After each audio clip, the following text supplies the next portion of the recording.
ধ্বংসস্তূপের নিচে চাপা পড়েও নিজের জীবন নিয়ে ভাবেননি। চারদিকে ধোঁয়া, ধ্বংসস্তূপ আর মৃত্যুর বিভীষিকা। তবু তার একমাত্র উদ্বেগ ছিল সর্বোচ্চ নেতা আলী খামেনি বেঁচে আছেন কিনা। যুক্তরাষ্ট্র ও ইসরায়েলের ভয়াবহ সেই বিমান হামলার দিন ইরানের পররাষ্ট্রমন্ত্রী আব্বাস আরাগচিও ওই একই ভবনে ছিলেন। প্রথমবারের মতো প্রকাশ্যে এমন চাঞ্চল্যকর তথ্য সামনে আনলেন তিনি। কিভাবে সেদিন সেই বিমান হামলা থেকে বেঁচে ফিরেছেন এই প্রথম জানালেন তার বিস্তারিত। লেবানন ভিত্তিক সংবাদ মাধ্যম আল মায়াদিনকে দেওয়া এক বিশেষ সাক্ষাৎকারে আরাগচি জানান, যে বিমান হামলায় সর্বোচ্চ নেতা নিহত হন সে সময় তিনিও একই ভবনের ভেতর ছিলেন। ধ্বংসস্তূপের নিচে চাপা পড়লেও অলৌকিকভাবে প্রাণে বেঁচে যান। যুক্তরাষ্ট্র ও ইসরায়েলের সঙ্গে উত্তেজনার মধ্যেই জেনেভায় অনুষ্ঠিত গুরুত্বপূর্ণ কূটনৈতিক আলোচনা শেষে ২৭ ফেব্রুয়ারি দেশে ফেরেন আরাগচি। পরদিন ২৮ ফেব্রুয়ারি সকাল ৯টায় তিনি সরাসরি সর্বোচ্চ নেতার কার্যালয়ে যান। আলোচনার অগ্রগতি এবং দ্রুত অবনতিশীল আঞ্চলিক পরিস্থিতি সম্পর্কে সর্বোচ্চ নেতাকে অবহিত করার জন্য।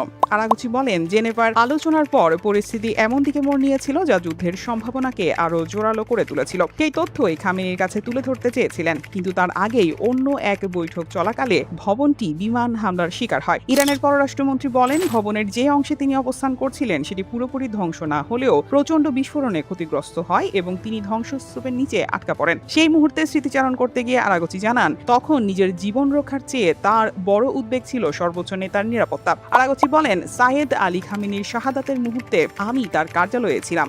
আমরা যখন ধ্বংসস্তূপের নিচ থেকে বের হওয়ার চেষ্টা করছিলাম তখন আমার সমস্ত চিন্তা ছিল তিনি লক্ষ্যবস্তু হয়েছেন কিনা তা নিয়ে। ওই মুহূর্তে আমি নেতার নিরাপত্তা নিয়ে এতটাই উদ্বিগ্ন ছিলাম যে নিজের কথা একবারও ভাবিনি। হামলার পরবর্তী ৪৮ ঘণ্টাকে জীবনের সবচেয়ে যন্ত্রণাদায়ক সময়গুলোর একটি অভিহিত করে আরাগচি জানান, সেই সময় তিনি সর্বোচ্চ নেতার ভাগ্য সম্পর্কে নিশ্চিত খবরের অপেক্ষা ছিলেন। পরে নিশ্চিত হওয়া যায় যে তিনি শহীদ হয়েছেন। আরাগচি বলেন, তার দৈনন্দিন রুটিন সম্পর্কে আমার জানা ছিল, তাই আমি নিশ্চিত ছিলাম যে ওই সময় নেতা কার্যালয়ে অবস্থান করছিলেন। আল মায়াদিনকে দেওয়া সাক্ষাৎকারে আরাগচি আরও একটি গুরুত্বপূর্ণ তথ্য প্রকাশ করেন। তিনি জানান, ক্রমবর্ধমান সামরিক হুমকির কারণে সর্বোচ্চ নেতাকে বারবার নিরাপদ বাংকার বা সুরক্ষিত স্থানে চলে যাওয়ার পরামর্শ দেওয়া হয়েছিল, কিন্তু তিনি প্রতিকারিতা প্রত্যাখ্যান করেন। তিনি বলেছিলেন, যদি ইরানের প্রতিটি মানুষ নিরাপদ আশ্রয় ও বাংকারে যাওয়ার সুযোগ পায় তবেই আমি কোনো নিরাপদ স্থানে যাব। যেহেতু বর্তমানে সেই সুযোগ সবার জন্য নেই, তাই আমিও জনগণের সঙ্গে মাটির ওপরে থাকব।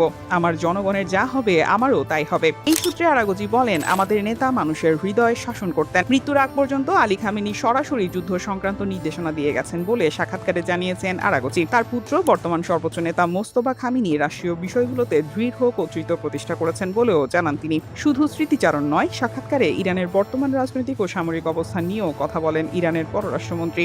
তিনি জানান, উপসাগরীয় দেশগুলোকে আগেই সতর্ক করা হয়েছিল যে ইরান যুদ্ধ চায় না, তবে যদি সংঘাত চাপিয়ে দেওয়া হয় তাহলে দেশটি শক্ত প্রতিরোধ গড়ে তুলবে এবং প্রয়োজনে এই অঞ্চলে অবস্থিত মার্কিন সামরিক ঘাঁটিগুলোকে বৈধ লক্ষ্যবস্তু হিসেবে বিবেচনা করবে।